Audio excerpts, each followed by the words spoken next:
All right, we're here with actor Brian Gallagher, Yes. who currently stars. Thanks for confirming. Who, who currently stars on Broadway in Jekyll and Hyde. Stars is a strong word. I would say who's featured in Jekyll and Hyde on True. Broadway. If you starred in it, we would actually not be in the middle of 96th Street. Probably not. So why don't you talk a little bit about your journey as an actor? When did you first decide you wanted to pursue this as a career seriously? I was, I guess, later high school.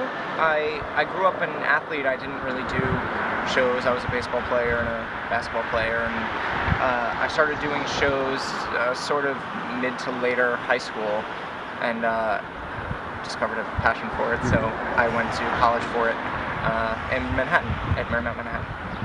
What was the first role that you had? I was the Artful Dodger in Oliver. Okay. Yeah. And what is the favorite role that you had?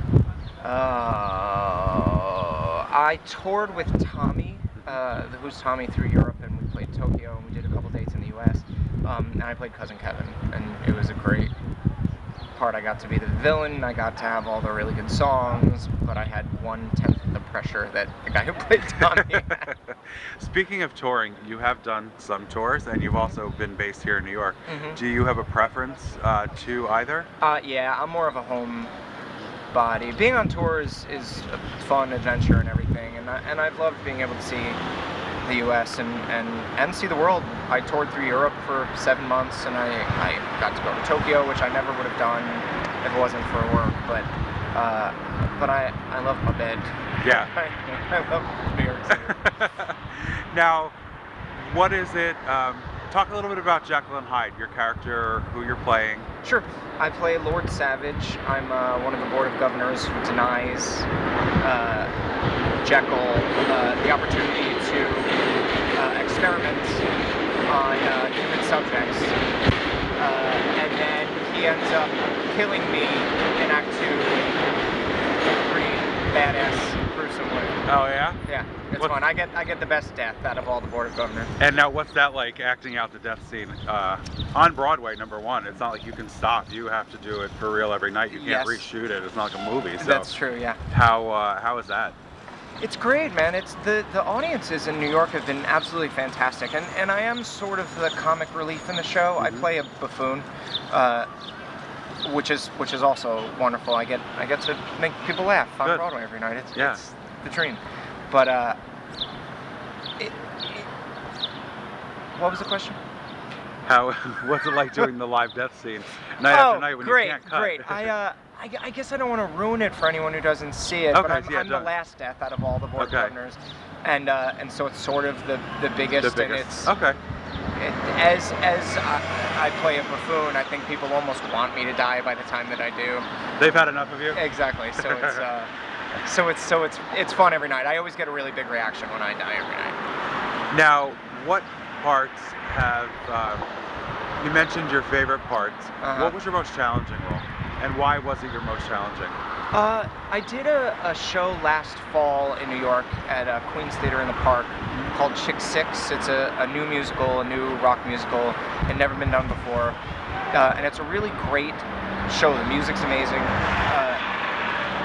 It's about a woman who's a comic book writer and artist who's in a really terrible, abusive relationship with her rocker boyfriend. And so I played the rocker boyfriend.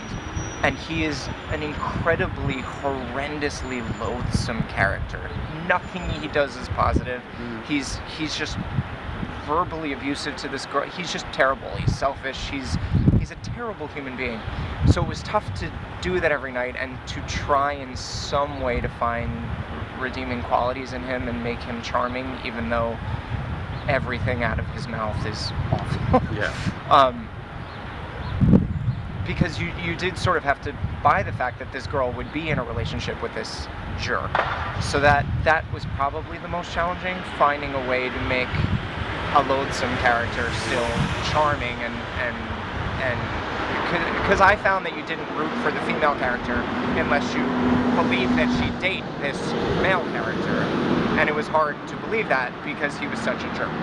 And now, are you one of those actors that can leave the theater and be done with your character, or do you take it home with you? When I'm in rehearsals, I usually dwell on it a lot, and then once we open, I can leave it in the theater.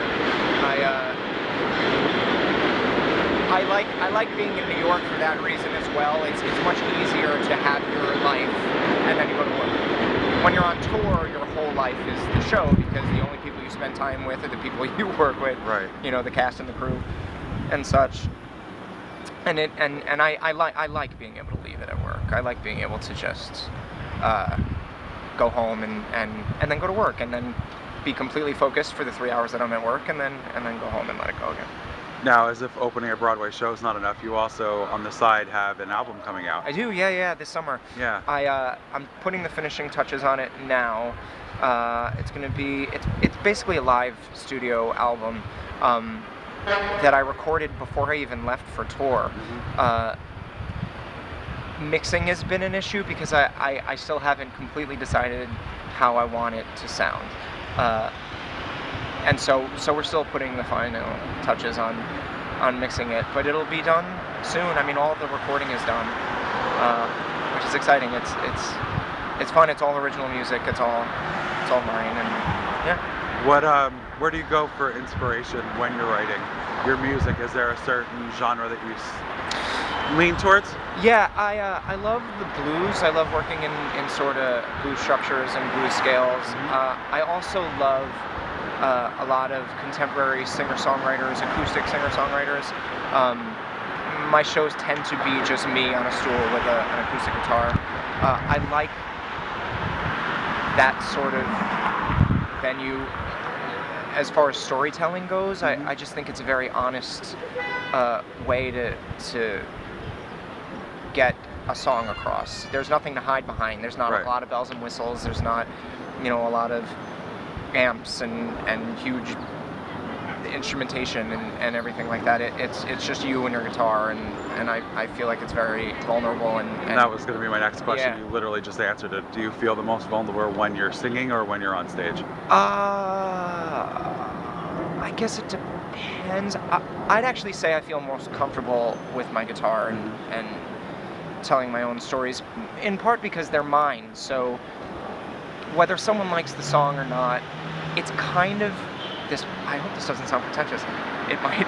I hope it doesn't. It's not coming from a pretentious place, but I almost don't care because I know it's honest. Right. So if you don't like it, that's kind of okay with me. Whereas when I'm doing someone else's work, I feel responsible to their work. Right. So if someone doesn't like it, I take it personally because I feel a responsibility to the author to make it accessible and to make it good. When I'm playing my own stuff, I only feel a responsibility to myself, so I feel like the pressure is almost off. Right.